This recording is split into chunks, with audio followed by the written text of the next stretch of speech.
Welcome to Canada Inside, where clarity meets courage, and every truth deserves to be heard. While mainstream voices push the same tired stories, here we dig deeper, question the powerful, and reveal what others won't. You won't get empty headlines, you'll get context, facts, and real talk. So hit that subscribe button and turn on the bell, and more importantly, make your voice count in the comments. Because together, we'll bring truth back to Canadian politics. Across Alberta, something unusual is happening. While national media fixate on Ottawa's agendas, Danielle Smith is doing what very few leaders dare to do in this country. She's asking Albertans directly what kind of Canada they want to live in, or more precisely, what kind of Alberta they want to build. Through the Alberta Next Panel, she's holding a mirror up to the province and asking citizens the uncomfortable, necessary questions that have been ignored for far too long. The Alberta Next Panel is not a political stunt. It's not a press conference. It's a town hall initiative rooted in citizen engagement, something Ottawa has seemingly forgotten. Danielle Smith doesn't posture in front of microphones and cameras. Instead, she's moving town to town, gathering input from real people. She isn't demanding independence. She isn't waving flags. What she's doing is smarter and more strategic. She's laying the groundwork for an Alberta that asserts its rights within Confederation, through legitimate democratic dialogue. That should be normal in a federation. And yet, somehow, in Trudeau and Carney's Canada, it's revolutionary. The panel invites Albertans to weigh in on pivotal issues: immigration policy, pension control, taxation autonomy, provincial policing, and even the constitutional future of Alberta. These are not light topics. And Smith isn't treating them like slogans. She's treating them like real policy questions that demand real answers, not from bureaucrats in Ottawa, but from the people who actually live the consequences. Take immigration. The federal government maintains near absolute control over immigration into Alberta. The province can nominate individuals, but Ottawa has the final word. When Smith asks Albertans whether they want the province to have more say over who comes, how many, and under what conditions, it's not a radical question. It's a question of accountability. Should people in Edmonton and Calgary decide who enters their communities, or should it be left to decision-makers thousands of miles away in a city with little understanding of Alberta's workforce needs or cultural fabric? The same logic applies to pensions. The Canada Pension Plan is touted as one of the strongest retirement systems in the world, but in practice, it operates with little provincial influence.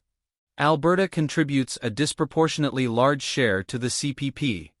Smith is asking, what if we built something better, something uniquely Albertan, similar to how Quebec handles its own pension plan? This isn't separatism. It's realism. And judging by the early responses, most Albertans remain skeptical, not of the idea of control, but of the risk of instability. That hesitation isn't weakness. It's a healthy sign of civic caution, the very thing this panel is designed to reveal. Critics, especially those in media circles friendly to Ottawa, paint this initiative as a distraction. They call it dog whistle politics, or say it's fueling division. But those who listen to the town halls hear something else entirely. They hear voices, thoughtful, measured, concerned, reflecting on the future of a province that's been taken for granted for too long. Albertans don't want chaos. They want respect. They want a government that listens, not lectures. And Danielle Smith is giving them that. There's also the matter of taxation and law enforcement, areas where Ottawa has repeatedly extended its reach under the guise of national interest. Smith is reopening the debate. Why shouldn't Alberta collect its own income taxes as Quebec does?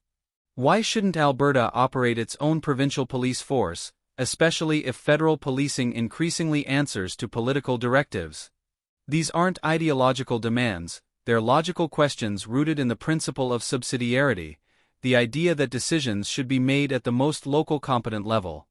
What Smith understands, and what Ottawa fears, is that legitimacy doesn't come from titles or bureaucracies. It comes from consent. And right now, that consent is eroding. Bill C-5, for example, has given federal authorities sweeping new powers to override provinces in the name of economic coordination. Carney may call it cooperation. But Smith sees what many others do too: the slow, quiet centralization of power, sold under the brand of efficiency. If Alberta doesn't assert its voice now, when will it? That's the power of the Alberta Next Panel. It doesn't scream. It doesn't grandstand. It doesn't push people to the edge. It invites them in. And in doing so, it builds something stronger than outrage. It builds legitimacy. No federal press release can undo that. No editorial in the Toronto Star can discredit it. And yet, the silence from federal leaders is deafening. Where is the response from Ottawa? Where is the counterproposal? Where is the willingness to even acknowledge that the West feels unheard? Carney says he believes in unity and inclusion, but when a province takes democratic steps to express itself, he hides behind bureaucratic indifference. That's not leadership. That's deflection. This moment, quiet as it may seem, matters. Because it signals a shift in how politics is being done in Canada. Not just by Danielle Smith, but by citizens tired of being managed. Tired of being told what to think, what to tolerate, and how much of their identity they're allowed to preserve. The Alberta Next Panel may not make headlines in downtown Toronto, but it is building something deeper, a civic consciousness rooted in real-world consequences.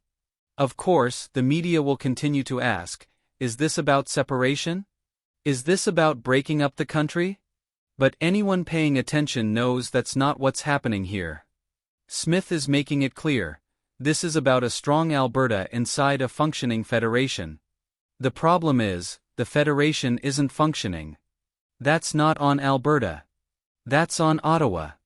It's no coincidence that Pierre Poilievre continues to gain momentum across the country.